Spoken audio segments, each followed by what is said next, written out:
گوجری زبان میں اپڈیٹ سنیے۔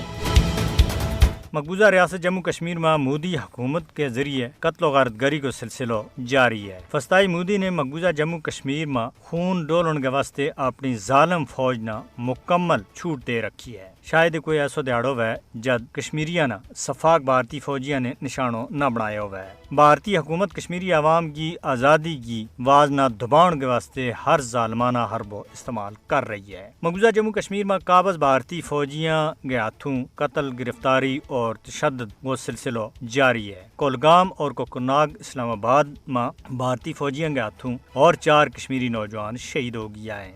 مقبوضہ جموں کشمیر میں بھارتی بربریت کی وجہ دے کشمیریوں کو خون ہر دن ضائع کیو جا رہی ہے۔ مقبوضہ جموں کشمیر میں جنوری 1989 دے ہون تک 96,000 دے زیادہ کشمیری بھارتی فوجیوں کے ہاتھوں جام شہادت نوش کر گیا ہے۔ مقبوضہ جموں کشمیر میں صفاق بھارتی فوجی خواتین اور بچہ نہ بھی نہیں بخشتا۔